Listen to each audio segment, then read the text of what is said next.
All right, talking about adding and subtracting rational expressions. Well, that's kind of like adding or subtracting a fraction. So if we're subtracting a fraction, we need a common denominator. Without it, we can't do anything. So for 2/5 plus 1/5, we have a common denominator. Add them up, get 3/5. Piece of cake. What if we don't? Well, space your problem out. Leave yourself some room to work with. Get a common denominator. In this case, it would be 15. So we multiply 5 over 5, which is just like multiplying by 1, which is legal. And multiply over here by 3 over 3. You get 10 over 15 plus 12 over 15 equals 22 over 15. Piece of cake. Now we got to do it with rational expressions. So if they're the same, about as easy as it gets. 12 over 3x. Do some reducing because we never just leave it alone. 4 over x, and then say, and I always go back to this step. In this case, it didn't matter. X cannot equal 0.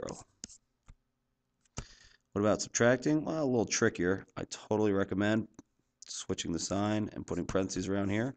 So you have 3x minus x plus 5 all over x minus 1. Distribute. You get 3x minus 5 all over x minus 1.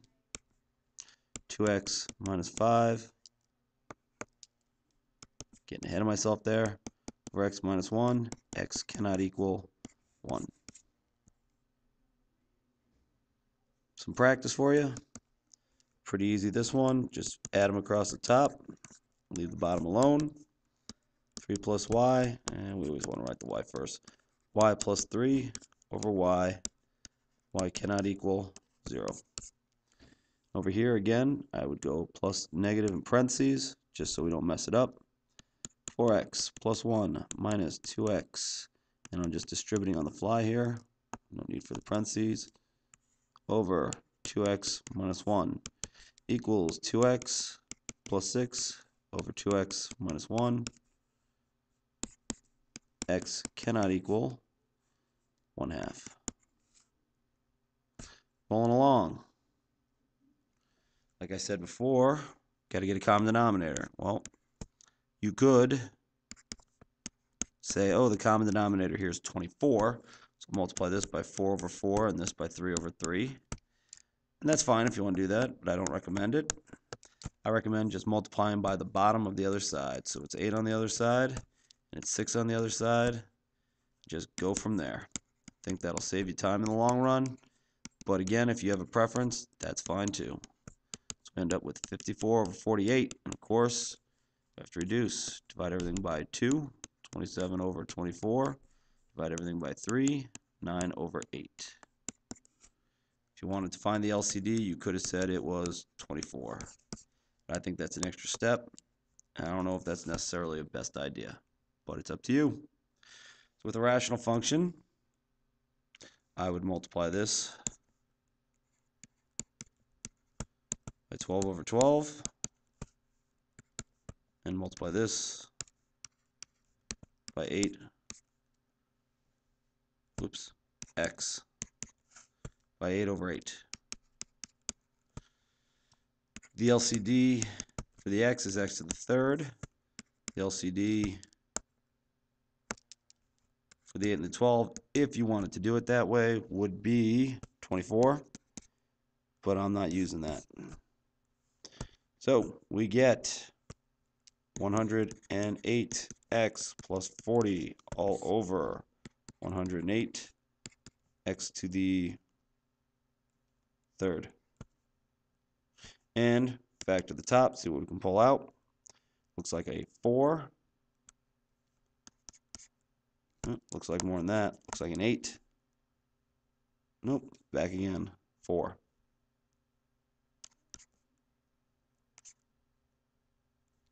$27 x plus 10 all over 108 x to the third. Reduce, and you get 27x plus 10 over 27x to the third X cannot equal 0. Up here we need a common denominator. I think we have enough room to do it right in the problem. X plus 2 times x plus 2. This side 3x times 3x. So we get 10x plus 20. Don't forget your negative problem. Minus 21x squared. All over 3x times x plus 2. You could multiply that out. I don't see any reason to. So on the top we get negative 21x squared plus 10x plus 20 all over 3x times x plus 2, comma, x cannot equal 0 or negative 2. I should look at this and see if I can reduce it at all. I cannot pull out a common 3, can't pull out a common x, and it may or may not factor, but that's going to be way too much for me. So, back down to these problems. Life gets very complicated. Again, I'd put this up there, and I'd factor everything first to make my life a little bit easier if possible. X plus 5 times x minus 2 plus negative x minus 1 over, actually I'd like to leave a little space here.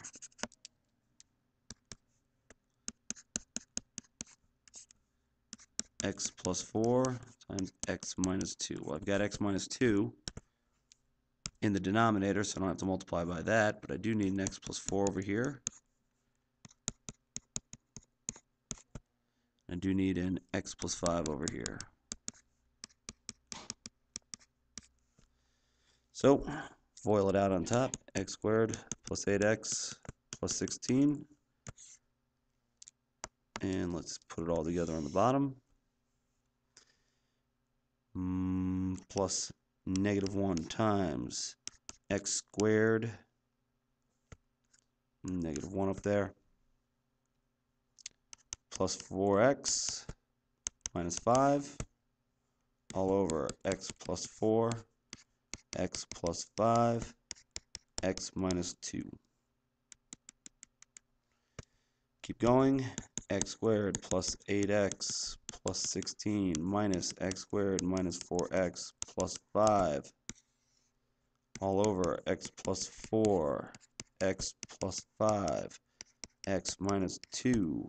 Boy, that's a lot of work. X squareds cancel. Rest I can combine. I am finally at 4x plus 21 over x plus 4, x plus 5, x minus 2. X cannot equal negative 4, negative 5, or 2. Wow. A lot of work. Same deal here. Let's factor it out first on the bottom, see if we can make our lives a little bit easier. X minus 2 over, I need to leave myself a little space here. X plus 4 times x minus 4 plus x plus 3 over x plus 4, x minus 2. So here all I have to multiply by is x minus 2 over x minus 2. Over here, x minus 4, x minus 4. Up top, I get x squared minus 4x plus 4 plus x squared minus x minus 12 all over x minus 2, x plus 4, x minus 4. X squared stay together this time, so we get 2x squared minus 5x minus 8 all over x minus 2, x plus 4, x minus 4, x does not equal 2, 4, or negative 4. Complicated stuff. You need to practice it a lot. Make sure you know how to do it. See you tomorrow.